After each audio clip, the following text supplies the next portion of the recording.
Shalom, Assalamualaikum warahmatullahi wabarakatuh.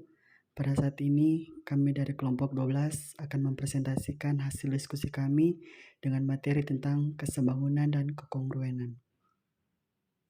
Namun sebelum itu, izinkan saya untuk memperkenalkan anggota kelompok kami, yaitu yang pertama ada saya sendiri, Kristus Kristiano Laro, yang kedua ada Andre Kotika, dan yang ketiga ada Nuriman Taufik. Di sini kita ada beberapa topik pembahasan yang akan kita bahas, yaitu yang pertama ada perbedaan kesebangunan dan kekongruenan, yang kedua ada kesebangunan, di mana di kesebangunan kita akan membahas ada 4 topik pembahasan. Yang pertama ada pengertian kesebangunan, yang kedua syarat kesebangunan bangun datar, yang ketiga kesebangunan dua segitiga, dan yang keempat kesebangunan khusus dalam segitiga siku-siku. Sedangkan di kekongruenan kita akan bahas yang pertama pengertian kekongruenan, yang kedua syarat dua bangun datar kongruen, dan yang ketiga syarat dua segitiga kongruen. Sebelum kita membahas materi kesebangunan dan kekongruenan, apa sih perbedaan kesebangunan dan kekongruenan? Nah, hal yang mendasar yang membedakan kongruen dan sebangun yaitu bangun dikatakan kongruen jika sisi-sisi yang bersesuaian harus sama panjang. Sementara jika bangun dikatakan sebangun apabila perbandingan sisi-sisi yang bersesuaian harus sama besar.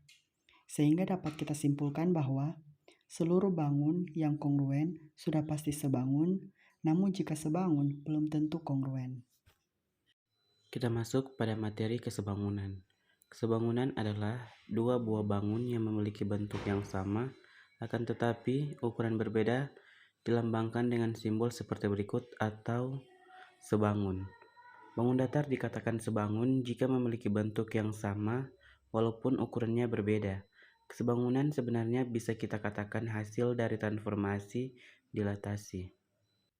Syarat kesebangunan bangun datar. Dua bangun datar yang mempunyai bentuk yang sama disebut sebangun.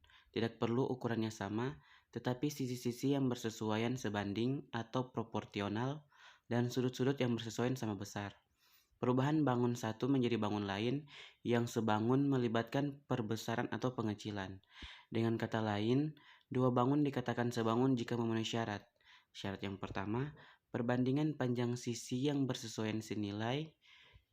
Syarat kedua, sudut yang bersesuaian besarnya sama. Kita lihat gambar di samping, di mana gradien sudut A sama dengan gradien sudut E. Gradien sudut B sama dengan gradien sudut F, gradien sudut C sama dengan gradien sudut G, gradien sudut D sama dengan gradien sudut H.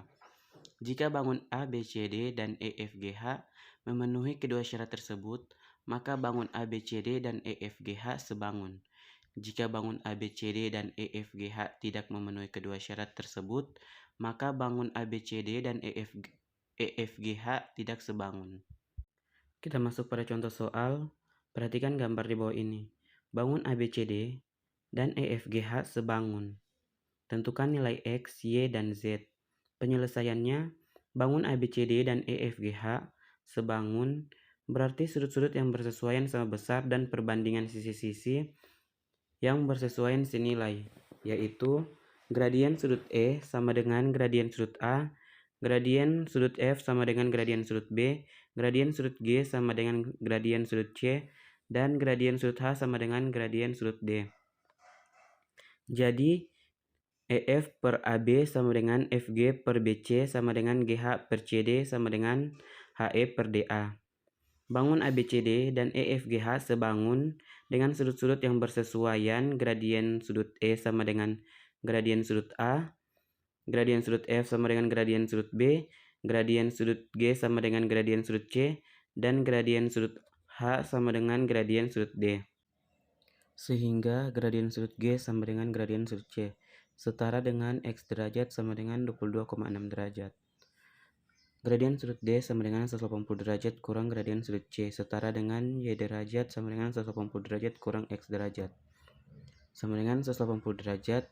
X derajat di sini selalu diketahui 22,6 derajat. Jadi 180 derajat kurang 22,6 derajat sama dengan 157,4 derajat.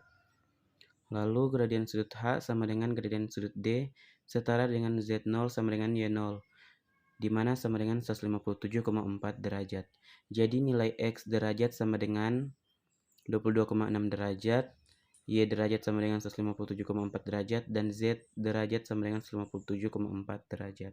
Kesebangunan dua segitiga. Dua segitiga dikatakan sebangun jika memenuhi syarat berikut ini. Syarat yang pertama, perbandingan sisi-sisi yang bersesuaian senilai. Syarat kedua, besar sudut-sudut yang bersesuaian sama. Kita lihat gambar di samping, di mana syarat pertama, perbandingan sisi-sisi yang bersesuaian senilai. A aksen kali B aksen per AB sama dengan B aksen kali C aksen per BC sama dengan A aksen kali C aksen per AC sama dengan A. Syarat kedua, besar sudut-sudut yang bersesuaian sama, di mana gradien sudut A sama dengan gradien sudut A aksen, gradien sudut B sama dengan gradien sudut B aksen, gradien sudut C sama dengan gradien sudut C aksen. Jika segitiga ABC dan segitiga A aksen B aksen C aksen memenuhi syarat tersebut, maka segitiga ABC dan segitiga A aksen B aksen C aksen sebangun. Jika segitiga ABC dan segitiga A aksen B aksen C aksen tidak memenuhi syarat tersebut, maka segitiga ABC dan segitiga A aksen B aksen C aksen tidak sebangun. Syarat dua segitiga sebangun. Untuk lebih sederhana, berdasarkan kegiatan dua segitiga dikatakan sebangun. Misal, segitiga ABC sebangun dengan segitiga A aksen, B aksen, C aksen jika memenuhi salah satu kondisi berikut ini. 1. Perbandingannya ketiga pasang sisi yang bersesuaian sama, yaitu A aksen, B aksen per AB sama dengan B aksen kali C aksen per BC sama dengan A aksen kali C aksen per AC sama dengan A. Yang kedua, dua pasang sudut yang bersesuaian sama besar. Contoh, gradien sudut A sama dengan gradien sudut A aksen, dan gradien sudut B sama dengan gradien sudut B aksen. 3. Perbandingan dua pasang sisi yang bersesuaian sama dan sudut yang diapitnya sama besar. Contoh, A aksen kali B aksen per AB sama dengan A aksen kali C aksen per AC sama dengan A. Dan gradien sudut A sama dengan gradien sudut A aksen. Kesebangunan khusus dalam segitiga siku-siku. Perhatikan gambar dengan memperhatikan bahwa segitiga ABC sebangun dengan segitiga DBA, segitiga ABC sebangun dengan segitiga DAC, dan segitiga DBA sebangun dengan segitiga DAC. Sehingga diperoleh AB kuadrat sama dengan BD kali BC, AC kuadrat sama dengan CD kali CB, AD kuadrat sama dengan DB kali DC. Kita masuk pada contoh soal. Yang pertama, perhatikan gambar di samping. Buktikan bahwa segitiga ABC sebangun dengan segitiga ADE. Penyelesaian pada segitiga ABC dan segitiga ADE dapat diketahui bahwa gradien sudut ABC sama dengan gradien sudut ADE, karena sudut ABC sehadap dengan sudut ADE. Gradien sudut BAC sama dengan gradien sudut DAC, karena sudut BAC dan sudut DAC berhimpit. Karena kedua pasang sudut yang bersesuaian sama besar, jadi segitiga ABC sebangun dengan segitiga ADE. Terbukti. Kita masuk pada contoh soal yang kedua. Diketahui seorang siswa dengan tinggi badan 150 cm menghadap tiang bendera pada pagi hari yang cerah. Panjang bayangan siswa adalah 2,5 meter dan panjang bayangan tiang bendera adalah 6 meter. Tentukan tinggi tiang bendera tersebut. Penyelesaian, diketahui tinggi badan siswa adalah 150 cm. Panjang bayangan siswa 2,5 meter. Kita ubah ke cm menjadi 250 cm. Panjang bayangan tiang bendera 6 meter, ubah ke cm menjadi 600 cm. Misalkan tinggi tiang bendera sama dengan T. Permasalahan di atas dapat dibuat model atau sketsa sebagai berikut. Segitiga ABC sebangun dengan segitiga DEC, sehingga AB per DE sama dengan CB per CE, di mana AB itu sama dengan T, DE 150, CB 600, dan CE 250. Jadi T per 150 sama dengan 600 per 250. Kita kali silang, jadi 250T sama dengan 150 kali 600. Jadi T sama dengan 150 kali 600 per 250. Sehingga kita mendapatkan T sama dengan 360. Jadi tinggi tiang bendera adalah 360 cm atau 3,6 meter. Kita masuk dalam materi yang berikut, yaitu kekongruenan. Kekongruenan adalah dua bangun yang memiliki bentuk dan ukuran yang sama dilambangkan dengan simbol hampir sama dengan. Dua bangun yang mempunyai bentuk dan ukuran yang sama dinamakan kongruen. Jika kita hubungkan dengan materi transformasi, maka kita bisa katakan bahwa semua bangun datar yang ditransformasi dengan cara refleksi, translasi, dan rotasi memiliki sifat kekongruenan. Syarat dua bangun datar kongruen. Dua bangun segi banyak atau poligon dikatakan kongruen jika memenuhi dua syarat, yaitu yang pertama sisi-sisi yang bersesuaian sama panjang, yang kedua sudut-sudut yang bersesuaian sama besar. Teman-teman bisa perhatikan di gambar, sudut-sudut yang bersesuaian yaitu sudut A dan sudut C, sudut B dan sudut K, sudut C dan sudut L, sudut D dan sudut M. Sedangkan sisi-sisi yang bersesuaian adalah AB dan JK, BC dan KL, CD dan LM, DA dan MJ. Kita masuk dalam contoh soal. Segi 4 ABCD dan WXYZ pada gambar di bawah kongruen. Manakah sisi-sisi dan sudut-sudut yang bersesuaian? Teman-teman bisa perhatikan pada slide gambarnya. Sisi-sisi yang bersesuaian yaitu sisi AB dan WX, BC dan XY, CD dan YZ, DA dan ZW. Sedangkan sudut-sudut yang bersesuaian, sudut A dan sudut W, sudut B dan sudut X, sudut C dan sudut Y, sudut D dan sudut Z. Kita masuk dalam soal yang kedua, yaitu perhatikan gambar trapesium ABCD dan PQRS yang kongruen di bawah ini. Yang menjadi pertanyaannya, jika panjang sisi AB sama dengan 40 cm, BC 21 cm, RS 16 cm, dan PS 15 cm, tentukan panjang sisi AD, DC, PQ, dan QR. Pertanyaan yang kedua, jika besar sudut A sama dengan 60 cm, sudut B 40 cm, berapakah besar sudut R dan sudut S? Penyelesaiannya, seperti yang kita ketahui, bangun ABCD hampir sama dengan PQRS. Berarti sisi-sisi yang bersesuaian sama panjang dan sudut-sudut yang bersesuaian sama besar.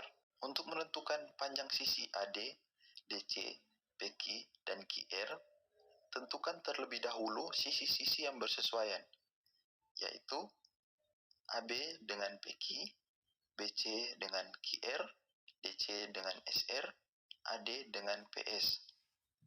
Dengan demikian, jika AB sama dengan 40 cm, BC sama dengan 21 cm, RS sama dengan 16 cm, dan PS sama dengan 15 cm, maka karena AD sama dengan PS, maka panjang sisi tersebut adalah 15 cm. Sama juga dengan DC sama dengan SR, QR sama dengan BC, PQ sama dengan AB, yang mana masing-masing sisi tersebut sama dengan dan memiliki nilai yang sama. Yang berikut, untuk menentukan sudut R dan sudut S, tentukan terlebih dahulu sudut-sudut yang bersesuaian, yaitu sudut A sama dengan sudut P, sudut B sama dengan sudut Q, sudut C sama dengan sudut R, sudut D sama dengan sudut S. Sehingga sudut P sama dengan sudut A adalah 60 derajat, dan sudut Q sama dengan sudut B adalah 40 derajat. Maka sudut R dikurang sudut Q sama dengan 180 derajat. Sudut R sama dengan 180 derajat dikurang sudut Q. Maka sudut R sama dengan 140 derajat. Sedangkan sudut S sama dengan 180 derajat dikurang dengan sudut P. Maka sudut S sama dengan 180 derajat dikurang 60, sehingga sudut S sama dengan 120 derajat. Jadi, sudut R sama dengan 140 derajat dan sudut S sama dengan 120 derajat. Kita masuk dalam materi yang berikut, yaitu syarat dua segitiga kongruen. Dua bangun yang mempunyai bentuk dan ukuran yang sama dinamakan kongruen. Dua segitiga dikatakan kongruen jika memenuhi syarat berikut ini. Yang pertama, sisi-sisi yang bersesuaian sama panjang. Yang kedua, sudut-sudut yang bersesuaian sama panjang. Teman-teman bisa lihat di gambar di mana sudut B dan sudut E adalah sudut yang bersesuaian, dan sisi AC dan DF adalah sisi yang bersesuaian. Untuk lebih jelas lagi, sisi-sisi yang bersesuaian adalah sisi AB dan DE, BC dan EF, CA dan FD. Sedangkan sudut-sudut yang bersesuaian, sudut A dan sudut D, sudut B dan sudut E, sudut C dan sudut F. Atau dengan kata lain, AB sama dengan DE sama dengan, maksud saya AB per DE sama dengan BC per EF sama dengan AC per DF sama dengan 1. Jika segitiga ABC dan segitiga DEF memenuhi syarat tersebut, maka segitiga ABC dan DEF adalah kongruen. Jika segitiga ABC dan segitiga DEF tidak memenuhi syarat tersebut, maka segitiga ABC dan segitiga DEF tidak kongruen. Untuk menguji apakah dua segitiga kongruen atau tidak perlu menguji semua pasangan sisi dan sudut yang bersesuaian. Dua segitiga dikatakan kongruen jika memenuhi salah satu kondisi berikut ini. Yang pertama, ketiga pasangan sisi yang bersesuaian sama panjang, biasa disebut dengan kriteria sisi-sisi-sisi. Yang kedua, dua pasang sisi yang bersesuaian sama panjang dan sudut yang diapitnya sama besar, biasa disebut dengan kriteria sisi sudut sisi. Yang ketiga, dua pasang sudut yang bersesuaian sama besar dan sisi yang menghubungkan kedua sudut tersebut sama panjang, biasa disebut dengan kriteria sudut sisi sudut. Yang keempat, dua pasang sudut yang bersesuaian sama besar dan sepasang sisi yang bersesuaian sama panjang, biasa disebut dengan kriteria sudut-sudut sisi. Yang kelima, khusus untuk segitiga siku-siku, sisi miring dan satu sisi siku yang bersesuaian sama panjang. Perhatikan gambar di samping. Buktikan bahwa segitiga ABC hampir sama dengan segitiga DEC. Maksudnya segitiga EDC. Penyelesaiannya, perhatikan gambar di atas diperoleh bahwa AC sama dengan EC. Diketahui ada tanda sama panjang. Sudut ACB sama dengan sudut ECD karena saling bertolak belakang. BC sama dengan DC. Diketahui ada tanda sama panjang. Jadi, segitiga ABC hampir sama dengan segitiga EDC berdasarkan kriteria sisi sudut sisi. Berikut ada beberapa latihan soal yang harus dikerjakan oleh teman-teman. Nah, sekian dari hasil presentasi kami. Apabila ada kesalahan kata atau penyebutan, mohon maaf. Sekian dan terima kasih.